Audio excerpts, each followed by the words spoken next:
गंभीर विषय, हरियाणा के युवाओं के भविष्य से जुड़ा विषय, चुनाव की इस गहमा गहमी के बीच हरियाणा के युवाओं को सब लोगों ने कहीं ना कहीं पीछे छोड़ दिया है। हरियाणा के युवाओं की व्यथा को, हरियाणा के नौजवान लड़के और लड़कियों, हमारे बच्चों की तकलीफ़ों को, उनकी बेबसी को, युवाओं की बदहाली को राजनीतिक दल कहीं ना कहीं चुनाव के शोरगुल में भूल गए हैं। इसलिए मैंने उचित समझा कि करण की इस नगरी, पवित्र नगरी करनाल के अंदर एक बार फिर हरियाणा के युवाओं की उस व्यथा को, कई बार हम यहाँ तक मार्च करके जिसके लिए आए, आज फिर उसे वहीं से उजागर किया जाए।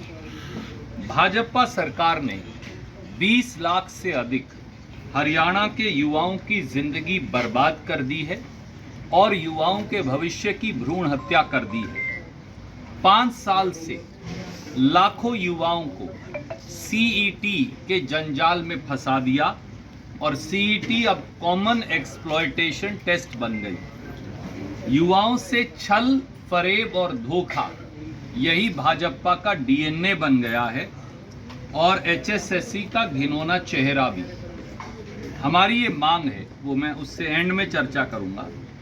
हरियाणा की भाजपा सरकार व उसके एचएसएससी हेरा फेरी, साठ-गांठ सर्विस कमीशन, उनके रोज बदलते तुगलकी फरमानों व भाजपा की मनमर्जी की दुकान, तुगलकी फरमान और भाजपा की मनमर्जी की दुकान, उसने हरियाणा के 20 लाख से अधिक युवक और युवतियों, नौजवानों की जिंदगियां बर्बाद करके रख दी हैं। सीईटी की परीक्षा के नाम पर पिछले 3.5 साल से युवाओं के भविष्य की भ्रूण हत्या का खेल चल रहा है और उसने हरियाणा के बच्चों की जिंदगी को बदहाल बना दिया और हर उम्मीद को धराशायी कर दिया है।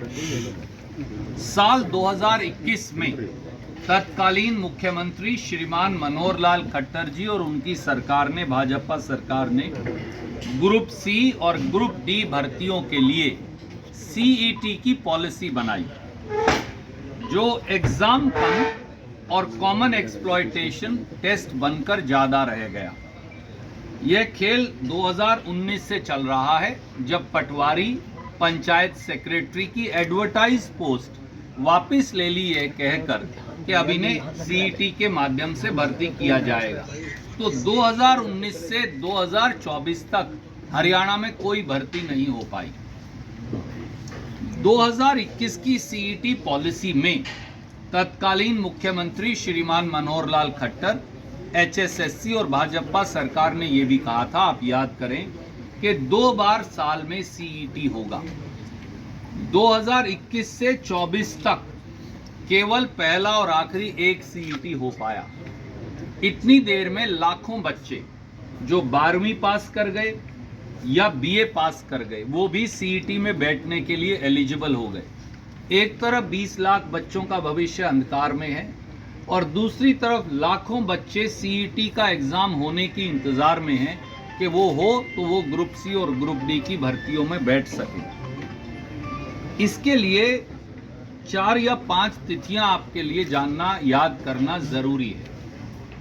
पहला और आखिरी सीईटी का एग्जाम हुआ 5 और 6 नवंबर 2022 को। ना उससे पहले एग्जाम हुआ 2019 से 22, ना 22 से 24 के बीच में कोई एग्जाम हुआ। 25 जुलाई 2023 को, लगभग 8 महीने बाद इसका रिजल्ट आया।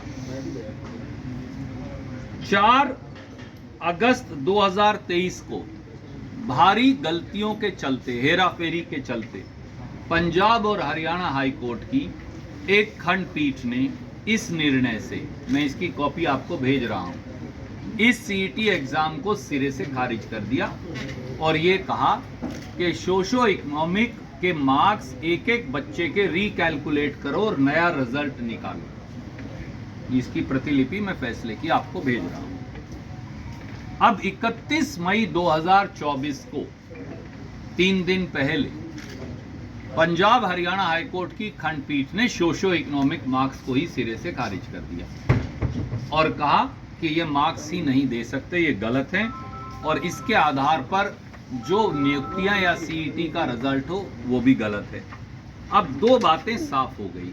नंबर एक, 4 अगस्त 2023 को सीईटी का जो एकमात्र पेपर हुआ था 5 और 6 नवंबर 2022 को, जिसका रिजल्ट 25 जुलाई 2023 को निकाला था, 4 अगस्त 2023 को तो एकल बेंच हाई कोर्ट ने इस सीईटी टेस्ट को खारिज किया। कहा कि दोबारा से रिजल्ट निकालो, एक एक बच्चे के सोशो इकोनॉमिक के नंबर जोड़ो।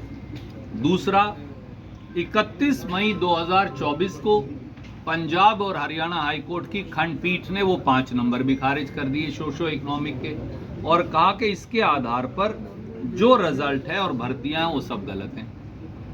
अब युवाओं और भर्तियों के लिए घातक परिणाम 2019 से 24 में आगे वो क्या हैं वो देखने की जरूरत है।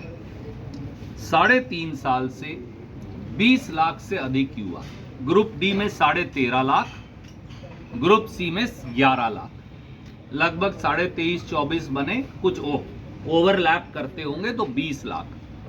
20 लाख से अधिक युवा दर दर की ठोकरें खा रहे हैं।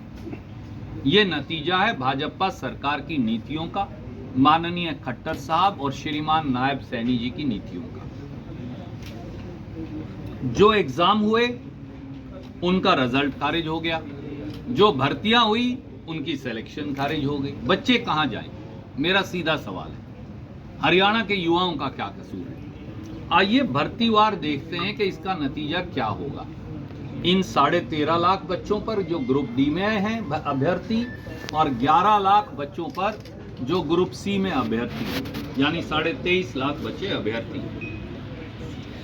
ग्रुप डी भर्ती। और आपसे सादर जुड़ा तो वो भी सरकार से ही हुआ है। आपकी सरकार बनेगी तो आप चीजें दुरुस्त करेंगे, आप ये बात बोलते ही हैं, तो बताएं हरियाणा में सरकार का क्या कुछ मेरा आपसे एक ही अनुरोध है, मैं हरियाणा के युवाओं के भविष्य से आगे आज कोई चर्चा नहीं करना चाहूँगा। मेरा आपसे भी अनुरोध है, क्योंकि मेरे पास बहुत सारी बातें बताने को हैं, वो बातें प्रोमिनेंट हो जाएंगी, ये बच्चों की भविष्य की खबर इसी से रिलेटेड कर लेते हैं। जो सरकार रणदीप जी ही एकमात्र बात है, कोई हम बंदूक उठाकर तो किसी के खिलाफ क्रांति या हत्या तो करेंगे नहीं, ये तो हमारा तरीका नहीं, हम तो गांधीवादी हैं। तो चाहे कितनी भी देर लगे, शांतिप्रिय गांधीवादी तरीका ही, संवैधानिक और संविधान के अनुरूप विरोध करना ही ये हमारा कर्तव्य है। लेकिन और ये कर्तव्य हम करते रहेंगे। आप याद करिए, मैं वही आदमी हूँ, मैं आप क्योंकि वरिष्ठ हैं आपको याद होगा, मेरे छोटे भाई बाद में पत्रकारिता में आए।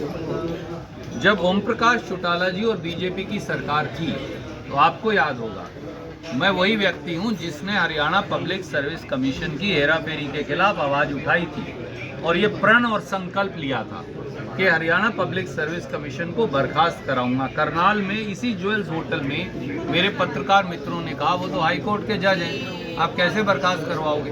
तो मैंने कहा मैं आर्टिकल 142 में राष्ट्रपति से रेफरेंस करवाऊंगा, 5 जजों की खंडपीठ सुप्रीम कोर्ट की बिठवाऊंगा और उन्हें बर्खास्त करवाऊंगा। मैं आज आपको कहना चाहता हूँ, हिंदुस्तान में एक ही कमीशन बर्खास्त हुआ, सरकार बदली, मैं राष्ट्रपति के पास गया, 5 जजों की चीफ जस्टिस ऑफ इंडिया की अध्यक्षता में खंडपीठ बैठी और हरियाणा पब्लिक सर्विस कमीशन बर्खास्त हुआ। नहीं हुआ तो बताइए, ये जिसमें बड़शामी वगैरह मैं करवाया, फिलहाल छोड़ता नहीं हूँ पीछा मैं आदमी, फिलहाल इस HSSC का पीछा भी नहीं छोड़ना। रणदीप जी फिलहाल बढ़ रही है, लगता नहीं वो मुद्दा होना चाहिए। मैम, सरकार बनने वाली है, मैम आज ही 2 मुद्दे थे आज और, पर मैंने उनसे अपने आप को रोक रखा है, क्योंकि बच्चों के भविष्य पे कहीं वो खबर बदल। इसी पर बहुत रणदीप जी हरियाणा के मुख्यमंत्री को जरूरी अब सवाल है सर। हरियाणा के इस मुद्दे पर हरियाणा के जो मुख्यमंत्री उनसे आप प्रार्थना करना चाहेंगे प्रार्थना या नहीं, चेतावनी वो देना इस्तीफा चाहेंगे? चेतावनी देना ना चाहेंगे? प्रार्थना ना चेतावनी, इस्तीफा दें श्रीमान नायब सिंह सैनी और HSSC बर्खास्त। हमारी मांग सीधी।